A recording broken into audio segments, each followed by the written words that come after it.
Haleluya, shalom. Selamat kita berjumpa dalam kasih Tuhan Yesus Kristus. Saya percaya hari-hari ini kita ada karena anugerah Tuhan, karena kasih setia Tuhan yang luar biasa. Tinggal hanya 1 bulan, kurang lebih 10 hari lagi kita akan mengakhiri tahun 2020. Dan tahun ini adalah tahun yang penuh dengan tantangan, penuh dengan kerumitan, penuh dengan kesulitan yang susah dipecahkan oleh orang-orang hebat apapun di dunia ini, siapapun dia. Tetapi sebagai anak-anak Tuhan kita percaya bahwa Tuhan sedang bekerja di dalam situasi yang sulit. Dia bekerja, dia berdaulat atas keadaan manusia, bahkan bumi ini, bahkan segala-galanya. Nah, tinggal hanya beberapa waktu lagi kita akan sebagai anak-anak Tuhan kita merayakan hari raya Natal atau disebut hari kelahiran Tuhan Yesus Kristus. Sebagai anak-anak Tuhan di dalam kondisi ini, biarlah kita tidak menjadi kecewa dengan kondisi ini. Kita tidak menjadi lemah karena kondisi ini. Kita tidak menjadi putus asa karena kondisi ini. Tetapi kita tetap bergairah, kita tetap bersuka cita menyambut hari kelahiran Tuhan Yesus, mengingat kita bahwa Tuhan bekerja dengan dahsyat dalam hidup kita. Yesaya pasal yang ke-9, Yesaya pasal yang ke-9 ayat yang mulai ayat yang ke-5. Yesaya pasal yang ke-9 ayat yang ke-5. Sebab seorang anak telah lahir untuk kita, seorang putra telah diberikan untuk kita, lambang pemerintahan ada di atas bahunya, dan namanya disebut orang penasihat ajaib, Allah yang perkasa, Bapa yang kekal, Raja damai. Besar kekuasaannya dan damai sejahtera tidak akan berkesudahan di atas takhta Daud dan di dalam kerajaannya, karena ia mendasarkannya dan mengokohkannya dengan keadilan dan kebenaran dari sekarang sampai selama-lamanya. Kecemburuan Tuhan semesta alam akan melakukan hal ini. Nah, saudara kekasih, firman Tuhan ini datang kepada saudara dan saya. Kita melihat Yesaya menuliskan pewahyuan yang luar biasa di dalam sejarah Alkitab.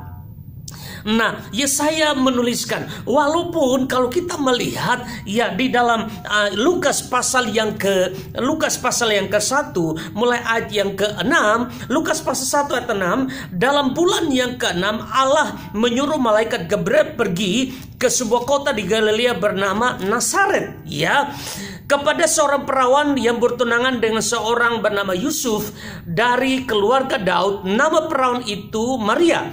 Ketika malaikat itu masuk ke rumah Maria, ia berkata, "Salam hai engkau yang dikaruniai Tuhan menyertai engkau." Maria terkejut dan mendengar perkataan itu, lalu ia bertanya di dalam hatinya, "Apakah arti salam itu?" Kata malaikat itu kepadanya, "Jangan takut, hai Maria, sebab engkau beroleh kasih karunia di hadapan Allah. Sesungguhnya engkau akan mengandung dan melahirkan seorang anak laki-laki dan laki-laki. Nah, di sini hendaklah engkau menamakan dia Yesus. Ia akan menjadi besar, dan akan disebut anak Allah yang Maha Tinggi, dan Tuhan Allah yang mengaruniakan kepadanya takhta Daud bapa leluhurnya." Nah, saudara kekasih, kita melihat kebenaran firman Tuhan ini antara Yesaya pasal yang ke-9 dan Lukas pasal yang ke-1 ayat 26 dan seterusnya. Di sini firman Tuhan, kalau kita melihat dalam sejarah, Yesaya menubuatkannya, firman Tuhan katakan kurang lebih hampir 700 atau 800 tahun Yesaya menubuatkan ini. Jadi Yesaya belum tahu nanti Yesus itu lahir dari siapa. Yesaya tahu seorang perawan.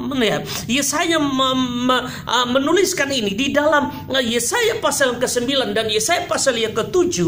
Kita melihat Yesaya pasal yang ke-7, firman Tuhan datang kepada saudara dan saya pada kesempatan ini. Yesaya pasal yang ke-7, firman Tuhan juga datang kepada saudara dan saya. Di sini Yesaya pasal yang ke-7, di sana dikatakan ayat yang ke-14. Yesaya 7, sebab itu Tuhan sendirilah akan memberikan kepadamu suatu pertanda, sesungguhnya seorang perempuan muda mengandung dan akan melahirkan seorang anak laki-laki, dan ia akan menamakan dia Immanuel. Nah, saudara kekasih, firman Tuhan ini datang kepada saudara dan saya. Jadi hidup antara Yesaya dan Lukas pasal yang ke-1 ini, jeda waktunya kurang lebih sekitar 700 sampai 800 tahun. Itu umur yang sangat panjang, saudara. Umur yang sangat panjang, waktu yang sangat panjang sekali. Yesaya menubuatkan itu, firman Tuhan ini luar biasa bagi saudara saya. Yesaya mengatakan bahwa seorang perempuan muda akan mengandung dan melahirkan, Yesaya pasal 7 ayat 14, dan melahirkan seorang anak laki-laki. Dan Yesaya pasal yang ke-9 di sana katakan, Yesaya sudah menubuatkan suatu kebenaran yang luar biasa. Bayangkan saudara, ya, orang ini, anak ini belum lahir, tapi Yesaya sudah menubuatkan bahwa seorang anak lahir untuk kita, seorang putra telah diberikan untuk kita, lambang pemerintahan. Yesaya menubuatkan bahwa lambang pemerintahan akan ada di bahu anak itu yang dilahirkan oleh perempuan muda itu, perempuan perawan itu. Ya, Yesaya sudah menubuatkan. Di sana katakan Yesaya menubuatkan bahwa ada lambang pemerintahan ada di atas bahunya, saudara. Bayangkan, Yesaya belum melihat nama ibu itu namanya siapa, nama ayah itu siapa, dia dari mana. Yesaya belum tahu. Tetapi Yesaya menubuatkan bahwa seorang perempuan muda, artinya seorang perawan yang akan mengandung, melahirkan seorang anak laki-laki. Dan Yesaya pasal yang ke-9 di sana katakan bahwa bayi itu, Yesaya sudah melihat kurang lebih 800 tahun ke depan bahwa anak yang lahir itu pemerintahan ada di atas bahunya. Bayangkan, pemerintahan sudah ada di atas bahunya. Yesaya melihat ke depan 700 atau 800 tahun ke depan, saudara. Yesaya sudah mati, saudara. Yesaya sudah tidak ada, saudara. Yesaya melihat jauh ke depan, beberapa generasi ke depan, saudara. Yesaya katakan lambang pemerintahan ada di atas bahunya. Dan Yesaya menubuatkan selanjutnya. Yesaya katakan anak itu, ya, dan namanya akan disebut orang. Namanya pemerintahan ada di atas bahunya, dan namanya disebut orang. Ya, anak yang lahir itu disebut penasihat ajaib, saudara.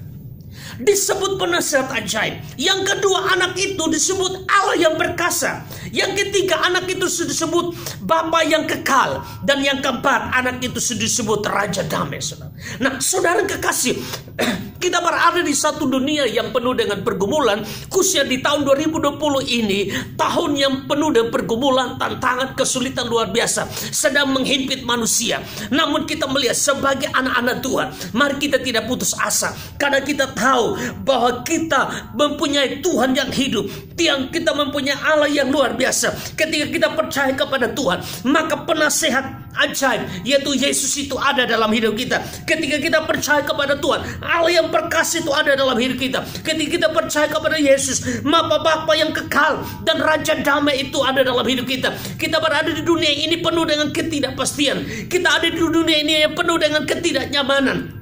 Kita ada di dunia ini, dan firman Tuhan katakan langit dan bumi ini akan berlalu, tetapi Raja Damai itu, undang Yesus ada dalam hidupmu, undang Yesus ada dalam keluargamu, undang Yesus ada di dalam pelayananmu, undang Yesus ada di kotamu, undang Yesus ada di bangsamu. Saya percaya Tuhan sedang bekerja dengan luar biasa. Sehingga di dalam Lukas pasal yang ke-1 kita melihat di sana bahwa perempuan muda yang dinubuatkan oleh Yesaya itu ternyata bernama Maria, dan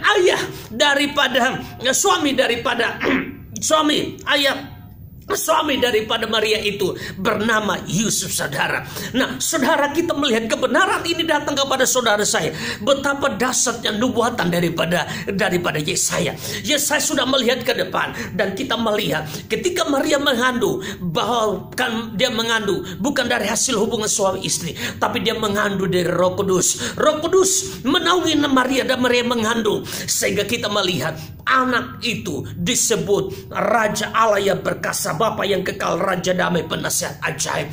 Dan firman Tuhan perjanjian baru katakan bahwa firman Allah mengatakan bahwa dia disebut Immanuel, artinya Allah menyertai. Bahwa yang lahir itu dinubuatkan oleh Yesaya kurang lebih 700 sampai 800 tahun. Yesaya menubuatkan ke depan bahwa yang lahir itu ternyata yang melahirkan adalah Maria.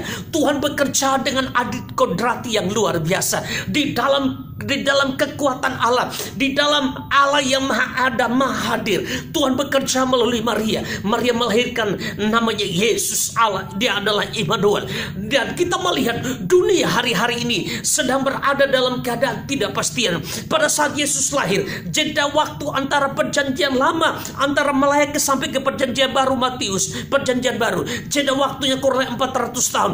Ke 400 tahun Tuhan tidak berbicara. Setelah Yesaya menubuatkan tentang kelahiran Yesus, masih 300 tahun Tuhan, atau 400 tahun Tuhan masih bicara. Tapi setelah itu Tuhan tidak bicara lagi, sehingga jeda antara perjanjian lama dan perjanjian baru kurang lebih sekitar 400 tahun Tuhan tidak berbicara. Kenapa? Karena manusia memikirkan diri sendiri. Manusia tidak mencari Tuhan. Manusia menjauh daripada Tuhan di zaman itu, sehingga kita melihat itu adalah masa kekelaman, masa kegelapan. Tetapi di dalam masa kegelapan Yesus lahir, dan dinubuatkan daripada Yesaya digenapi. Saudara, ketika engkau belajar kebenaran firman Tuhan, jangan engkau menjadi putus asa, jangan engkau menjadi kecewa. Kenapa, saudara?